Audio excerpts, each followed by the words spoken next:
बिस्मिल्लाहिर्रहमानिर्रहीम। Dear students, हमने last Wednesday की क्लास में चैप्टर नंबर 5 पढ़ना शुरू किया था। चैप्टर नंबर 5 का नाम है थर्मोडायनेमिक्स या energetics of a chemical reaction. Energetics of a chemical reaction का मतलब ये होता है कि हर रिएक्शन के दौरान एनर्जी या हीट एनर्जी का कुछ ना कुछ बदलाव आता है, चेंज आता है। हम उस बदलाव को, उस चेंज को अगर काउंट करेंगे या स्टडी करेंगे तो हमारी स्टडी केमिस्ट्री की ब्रांच थर्मोडायनेमिक्स कंसीडर होगी। थर्मोडायनेमिक्स में हमने लास्ट क्लास में डिस्कस किया था सिस्टम, सराउंडिंग और बाउंड्री। सिस्टम हमने कहा कि किसी भी यूनिवर्स का वो पार्ट है। जी बेटे, लाइबा कुछ कह रही है? लाइबा कुछ कह रही है? बोले सर, ऑब्जर्वेशन नहीं था लास्ट? वो भी था। मैं थोड़ा सा रिकॉल कर दूं सारा लेक्चर, फिर आगे बढ़ते हैं।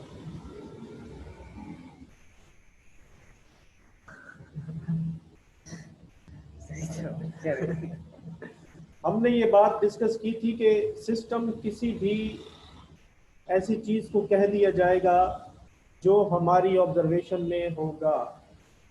सिस्टम रियल भी हो सकता है, इमेजिनरी भी हो सकता है। अब तो भाई वो सिस्टम जो रियल होगा उसकी सराउंडिंग या उसकी बाउंड्री भी रियल होगी। वो सिस्टम जो इमेजिनरी होगा उसकी सराउंडिंग या उसकी बाउंड्री भी इमेजिनरी होगी। सिस्टम रियल या इमेजिनरी वही है जो हमारी ऑब्जर्वेशन में है। ऑब्जर्वेशन कहते हैं कि अगर हम किसी भी प्रोसेस को स्टडी कर रहे हो और उस पर हमारी तवज्जो कायम हो, उसमें होने वाले बदलाव को हम बगौर जायज़ा ले रहे हो, तो हम कहेंगे कि वो हमारे लिए ऑब्जर्वेशन है। सिस्टम हमेशा अंडर दी ऑब्जर्वेशन वाले ही को कहते हैं। मैंने मिसाल दी थी, रोड पे चलती हुई हजारों गाड़ियों में से मैं ब्लैक कलर की कोरोला को फोकस कर रहा हूँ जो मुझे पसंद है, तो मेरे लिए वो सिस्टम होगी। बाकी तमाम गाड़ियाँ उस सिस्टम की सराउंडिंग कहलाएंगी। अच्छा जी, आज हमने बच्चों डिस्कस ये करना है कि थर्मोडायनामिकल प्रॉपर्टीज हैं कुछ, वो पहले तो ये ध्यान में रखो कि दो तरह की है। एक है माइक्रो और एक है मैक्रो। माइक्रो का उलट लफ्ज है मैक्रो। मैक्रो सुपर स्टोर भी कराची में पाया जाता है, अगर आप लोगों ने नाम सुना हो। तो उसका नाम जो मैक्रो रखा गया वो भी इसी कॉन्सेप्ट पर है कि दुनिया जहान की ज़रूरत की हर चीज़ वहाँ मौजूद है, इसलिए हम कहते हैं कि वो हमारे लिए मैक्रो है, मैक्रो सुपर स्टोर है। माइक्रो बहुत ही बारीक चीज़ों को कहा जाता है, बहुत ही छोटी छोटी चीज़ों को कहा जाता है। माइक्रोस्कोपिक प्रॉपर्टीज वो प्रॉपर्टीज होती है जो बिल्कुल बारीकी में जाकर हम चीज़ों को डिस्कस करते हैं। मैक्रो कहते हैं कि पूरे के पूरे सिस्टम को वो शामिल कर ले। फर्ज कीजिए कि आपको बुखार हुआ, तो आपको होने वाला बुखार ऐसा नहीं है कि मेरे सिर्फ दाएं बाजू पे आज बुखार हो गया, मेरी आंख में बुखार हो गया, मेरी जबान पे बुखार हो गया। ऐसा नहीं होता। बुखार होता है तो पूरे जिस्म पर होता है। तो इस तरह होने वाला जो बुखार है वो आपके लिए मैक्रो की हैसियत रखता है, माइक्रो की हैसियत नहीं रखता। फर्ज कीजिए आपके एक दांत में दर्द हो रहा है, बाकी तो बॉडी में नहीं हो रहा, तो सिर्फ दांत में दर्द हो रहा है, तो ये आपके लिए माइक्रो कहलाएगा। तो आई होप सो कि आपने इन दो लफ्जों के दरमियान डिफरेंस अपने माइंड में क्रिएट कर लिया होगा कि what is micro and what is macro. Online में जो बच्चे हैं बेटे, जवाब दीजिए यस या नो में। क्या आपको माइक्रो और मैक्रो में फर्क समझ में आ गया? Yes sir. बाकी बच्चे?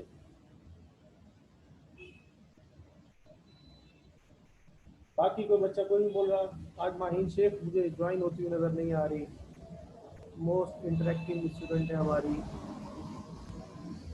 अरीबा, मोहसिन, लाइबा, अरूज, बेटे आवाज आ रही है आपको मेरी? समझ में आ गया। ओके, अरूज, अरूज की आवाज सुनना चाहता हूं मैं। Yes sir. क्लियर है।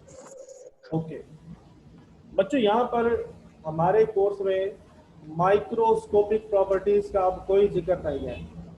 हमने पढ़ना है मैक्रोस्कोपिक प्रॉपर्टीज को। मैक्रोस्कोपिक प्रॉपर्टीज किसी भी थर्मोडायनामिकल सिस्टम में पढ़ी जाएंगी जो उस सिस्टम को पूरे के पूरे की प्रॉपर्टी कहलाएगी। मैक्रोस्कोपिक प्रॉपर्टीज को हमने दो हिस्सों में डिवाइड किया हुआ है। एक को हम कहते हैं इंटेंसिव प्रॉपर्टी और दूसरे को हम कहते हैं extensive property. Intensive independent, extensive dependent. Intensive independent of amount of the substance, यानी अमाउंट कम हो या ज्यादा हो, मास कम हो या ज्यादा हो, उससे कोई फर्क ना पड़े और वो प्रॉपर्टी अपने जगह पे कायम रहे। मिसाल देता हूँ, भाई आप सब जानते हैं कि पानी का जो बॉइलिंग पॉइंट है वो 100 होता है। क्या कभी आपने पढ़ा कि चुल्लू भर पानी का जो 100 होता है और समंदर का 1000 होता है? पानी का अमाउंट बदल देने से प्रॉपर्टी पे कोई फर्क नहीं पड़ रहा। तो ये मिसाल काफी है ये बात समझने के लिए कि अगर पानी की मिकदार कम कर दें या ज्यादा कर दें, दोनों ही सूरतों में उस प्रॉपर्टी पर कोई फर्क नहीं पड़ रहा, यानी अमाउंट से वो इंडिपेंडेंट है। ऐसी कोई भी प्रॉपर्टी जो कि अमाउंट पर डिपेंड ना करे तो हम कहेंगे वो प्रॉपर्टी हमारे लिए क्या कहलाएगी? इंटेंसिव कहलाएगी। फर्ज कीजिए कोई सिस्टम है मेरे पास, उस सिस्टम का अगर मैं बॉइलिंग पॉइंट निकालूंगा तो वो पूरे के पूरे सिस्टम का बॉइलिंग पॉइंट होगा। ऐसा नहीं है कि बॉटम का कुछ और है, अपर लेयर का कुछ और है, साइड वाले का कुछ और है, दरमियान वाले का कुछ और है। तो इंटेंसिव प्रॉपर्टीज इस तरह की प्रॉपर्टीज है जो कि अमाउंट पे डिपेंड नहीं करती, और एक्सटेंसिव वो है जो अमाउंट पे डिपेंड करती है। अब आप खुद सोचिए कि मैं एक चुटकी अगर वो ले लूं, नमक ले लूं और एक मुट्ठ भर लूं, पूरी की पूरी पूरा हाथ में उसको भर लूं, तो बताइए चुटकी में अमाउंट कम होगा और उस पूरे हाथ में अमाउंट क्या होगा? ज्यादा होगा। तो अमाउंट बदल जाने से अगर कोई प्रॉपर्टी बदल जाए तो उसे कहेंगे वो एक्सटेंसिव है, और ना बदले तो उसे हम क्या कहेंगे? इंटेंसिव है। मैं डेफिनेशन एक बार आपके लिए पढ़ देता हूं कि सच thermodynamical properties of a system which do not depend on amount of the substance concerned are called intensive properties.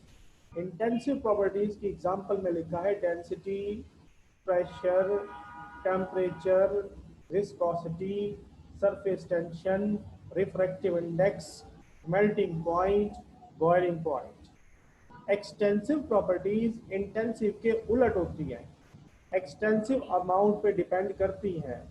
Such thermodynamical properties of a system which depends on amount of the substance concerned are called extensive properties.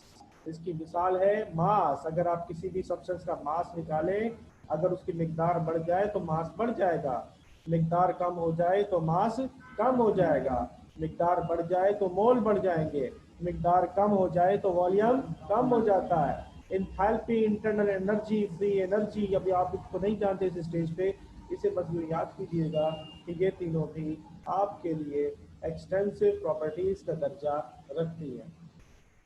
तो बच्चों जवाब दीजिए, क्या इतनी बातें काफी हैं आपके लिए? Yes sir. दोनों से रिलेटेड एक और मिसाल दो सर, समझ नहीं आया। एक और मिसाल ये है कि मैंने आपसे कहा जी आप एक गिलास पानी लेकर आए, फिर आप गए जग लेके आ गए, मैंने एक गिलास मंगाया उसका वॉल्यूम कम होगा, आप पूरा जग लेकर आ गए उसका वॉल्यूम ज्यादा होगा। एक गिलास में अमाउंट की मिकदार कम है और वॉल्यूम में जग में उसकी अमाउंट क्या होगी? ज्यादा होगी। तो अमाउंट जब बदला तो वॉल्यूम की वैल्यू भी बदल गई। तो अमाउंट जो डिपेंड कर रहा है वो एक्सटेंसिव है और जो डिपेंड नहीं करेगा वो इंटेंसिव है। ओके जी स्टूडेंट्स, अब मैं आगे बढ़ता हूं।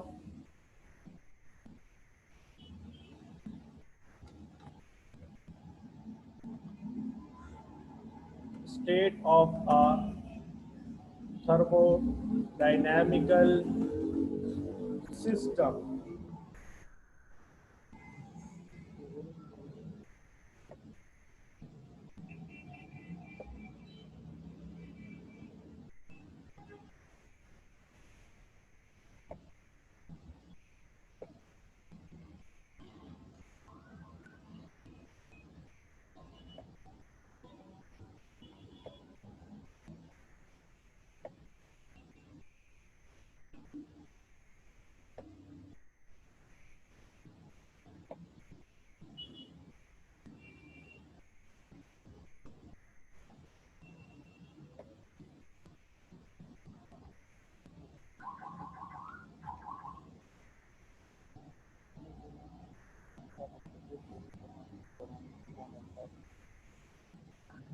ओके जी स्टूडेंट्स, आपके सामने स्क्रीन पर मैंने एक थर्मोडायनामिकल सिस्टम बनाया है। थर्मोडायनामिकल सिस्टम जब भी कहा जाएगा तो आप अपने जहनों में ये बात रखेंगे कि हमारे पास कोई एक गैस है जिसको हमने किसी सिलेंडर में फिलअप किया है और उस गैस को इनक्लोज किया है पिस्टन के जरिए से। जो डायग्राम आपके सामने स्क्रीन पे मौजूद है, मैं इसकी लेबलिंग करके दे रहा हूँ, आपको देखिएगा। ये जो उल्टा टी है ये हमारे लिए पिस्टन का दर्जा रखता है और ये जो यू शेप है ये हमारे लिए सिलेंडर का दर्जा रखता है। और आपके पास इस सिलेंडर के अंदर कोई भी सर्टेन गैस फिल्ड है, ये गैस है।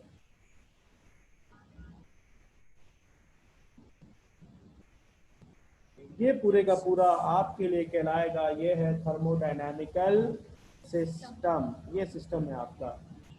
अब इस सिस्टम को मैं थोड़ा सा यहाँ और डिस्क्राइब भी कर देता हूँ।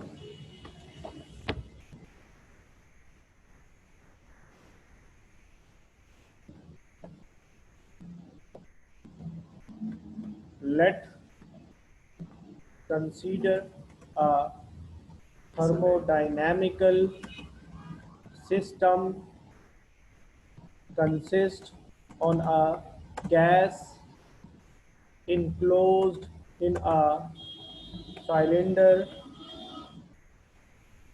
fitted with a piston. The piston is movable and frictionless.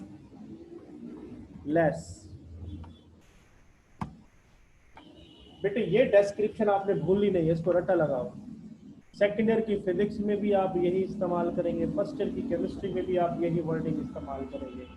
जब जब थर्मोडायनामिकल सिस्टम की बात होगी तो आप यही बात एज्यूम करेंगे, let consider a thermodynamical system consist on a gas, जो कि एक गैस तो मुश्तमिल है, इनक्लोज्ड इन अ सिलेंडर, जिसको एक सिलेंडर में बंद कर दिया गया है, फिटेड विद अ पिस्टन, उसके ऊपर एक पिस्टन को फिट कर दिया गया है। द पिस्टन इज मूवेबल, और जो पिस्टन है वो मूव कर सकता है, एंड फ्रिक्शनलेस। जाहिर सी बात है, जब कोई मशीन या कोई चीज़ मूव करती है तो वो एनर्जी लॉस कर सकती है, उसमें एनर्जी लॉस ना हो तो हमने ये बात फर्ज कर ली कि हमारा जो पिस्टन है वो फ्रिक्शनलेस है। बेटे लिखना है क्योंकि कॉपी मिलेगी ना, समझो, समझने के अंडरस्टैंडिंग से दो, ये मैं आप ही के लिए लिख रहा हूँ।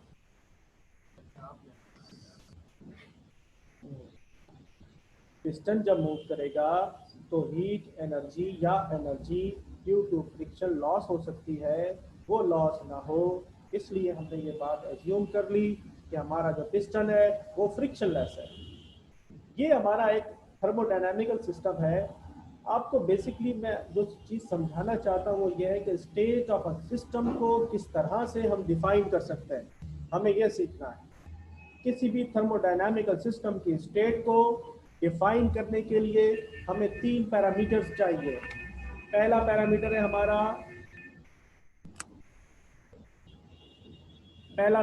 हमारा कि हमें चेंज इन वॉल्यूम निकालना चाहिए, कि प्रोसेस से पहले और प्रोसेस के बाद उसके वॉल्यूम में क्या तब्दीली आई है। और हम निकालेंगे चेंज इन टेम्परेचर, प्रोसेस से पहले और प्रोसेस के बाद क्या टेम्परेचर में तब्दीली आई।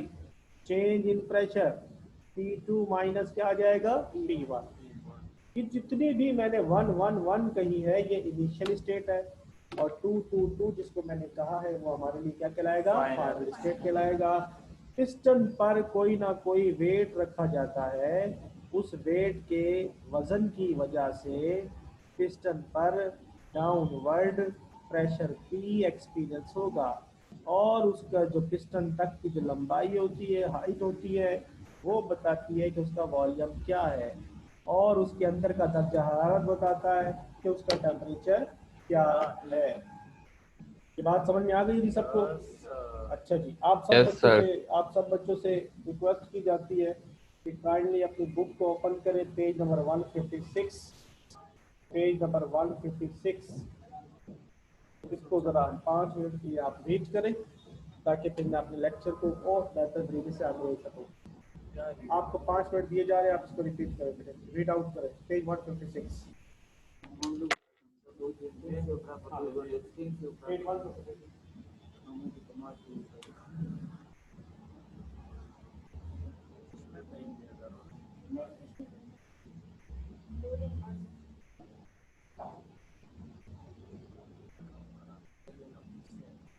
पढ़ लो।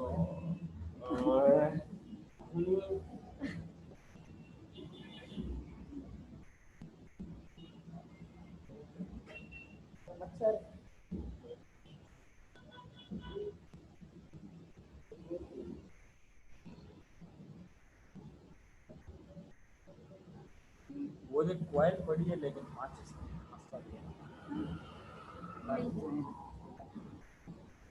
माचिस है जो अल्लाह उसके किचन मैं बैठा तो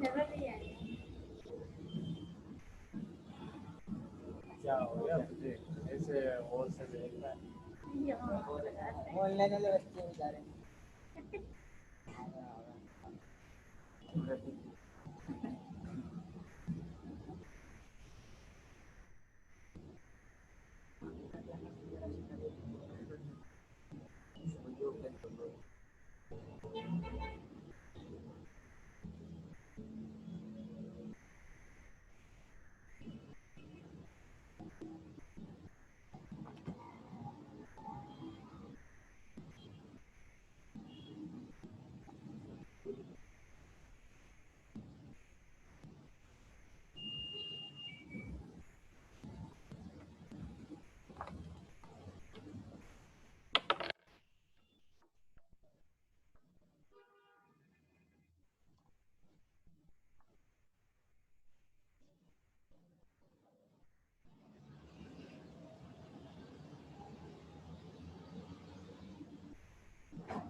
तीनों में से कोई भी स्टेटमेंट लिख सकते हैं। तीनों लिखेंगे, तीनों में से कोई एक चीज। मैंने तो जान नहीं छोड़ाई, मैंने तीनों बताए। तो अपने अपने जुगाड़ तो खुद निकाल रहा है। और क्यों लिखा सर आपने? हैं? और ये अंग्रेजी वाला और नहीं है, ये उर्दू वाला और है।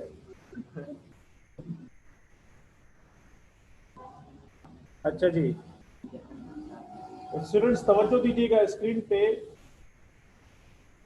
फर्स्ट लॉ ऑफ थर्मोडायनामिक्स इस चैप्टर का बहुत ही इंपॉर्टेंट टॉपिक है, मेन टॉपिक है। पेपर में लाजमी आता है, या तो लॉ आता है या इसकी कोई एक एप्लीकेशन आती है, या फिर साथ में इसके न्यूमेरिकल आएगा।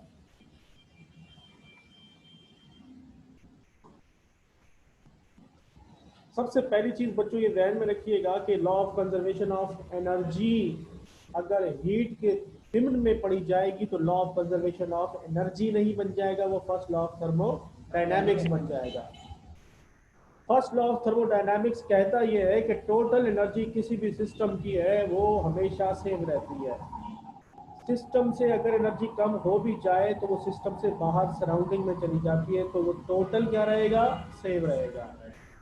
इसी तरह एक और इसका स्टेटमेंट है जो मैं यहाँ लिख नहीं सका, ज़बानी बता देता हूँ, बल्कि लिखा हुआ है वो फर्स्ट वाला ही।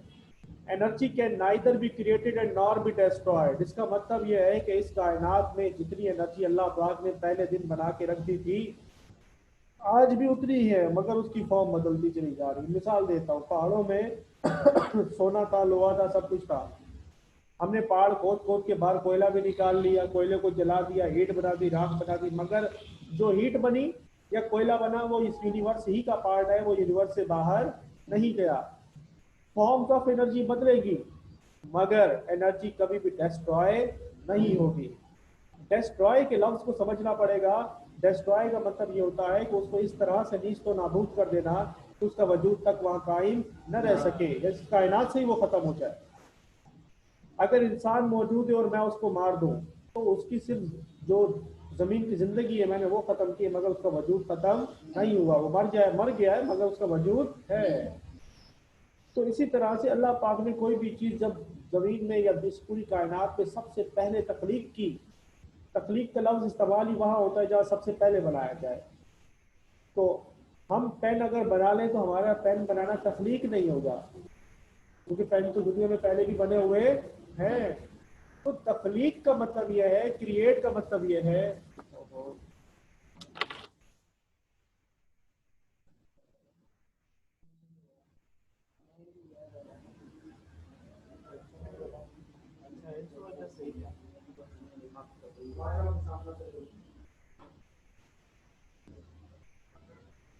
सॉरी, बीच में कॉल आ गई थी जिसकी वजह से इंटरनेट कनेक्शन हमारा डिस्कनेक्ट हुआ। मैं कंटिन्यू करता हूँ।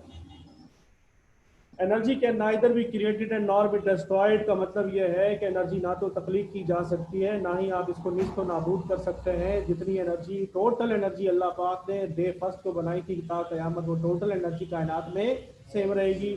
हम एक एनर्जी की फॉर्म को दूसरी फॉर्म में तब्दील कर सकते हैं। जितनी भी मशीनें हैं उन सब का काम यही है कि एक फॉर्म ऑफ एनर्जी को वो कन्वर्ट करते हैं किसी और फॉर्म ऑफ एनर्जी में।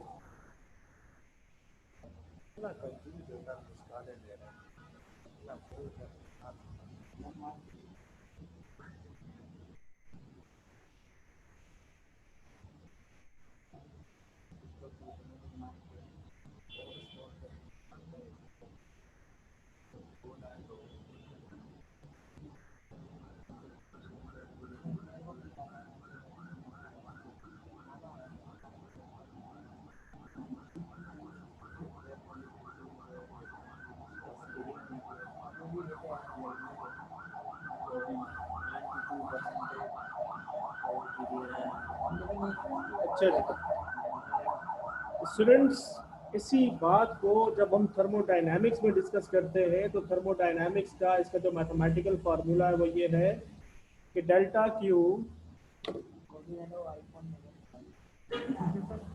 हेलो,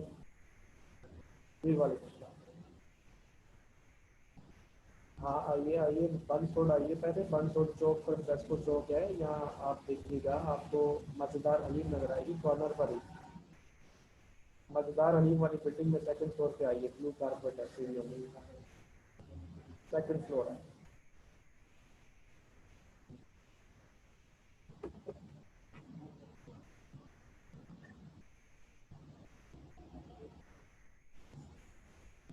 चलिए स्टूडेंट्स, हमारा जो मैथमेटिकल इसका स्टेटमेंट है वो यही है कि हीट एनर्जी जो हम सिस्टम को देंगे, सिस्टम उस एनर्जी को इंटरनल एनर्जी में कन्वर्ट करेगा और कुछ पोर्शन एनर्जी का वो कंज्यूम करके वर्क करेगा।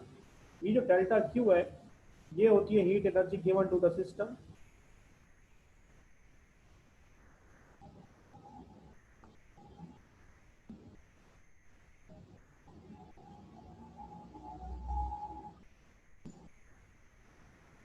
और डेल्टा ई जो है ये होती है इंटरनल एनर्जी।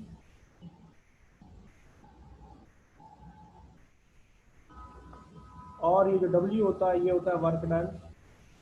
हम सिस्टम को जब भी एनर्जी प्रोवाइड करते हैं तो सिस्टम काम करता है। ये मिसाल ऐसी ही है जैसे हम खाना खाते हैं, हमने जो खाना खाया वो एनर्जी डेल्टा क्यू है।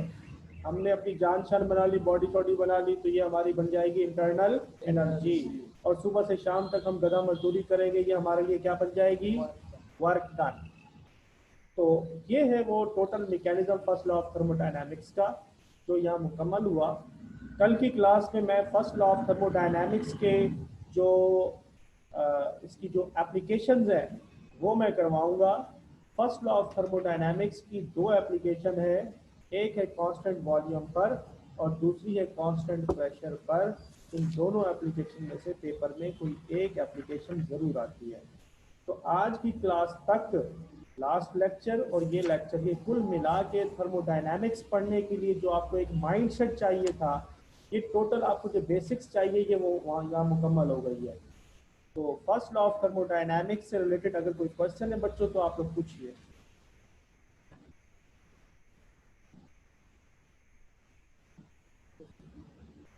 ऑनलाइन। सर ये जो आपने इक्वेशन लिखी है delta Q is equal to delta E plus delta W, ये थोड़ी समझा देंगे फिर से? बेटे डेल्टा क्यू वो अमाउंट ऑफ एनर्जी है जो कि हम सिस्टम को प्रोवाइड करेंगे। हमने फर्ज कीजिए कि 5 जूल एनर्जी प्रोवाइड कर दी, उस 5 जूल एनर्जी को, ये रहा वो 5 जूल जो मैंने सिस्टम को दे दी। सिस्टम ने 2 जूल एनर्जी कंज्यूम कर ली इंटरनल एनर्जी में और 3 जूल का उसमें वर्क करके हमें दे दिया। तो ये भी 5 जूल ही बन गया और ये भी क्या है, 5 जूल है। कंजर्वेशन यही है कि एनर्जी के कंटेंट में कोई कमी या ज्यादती नहीं होती। ठीक है बच्चों, यहाँ तक मेरा लेक्चर मुकम्मल हुआ। इसकी चीज़ें मैं आप तक पहुँचाता हूँ, बाकी इंशाल्लाह कल पढ़ते हैं। Thank you very much.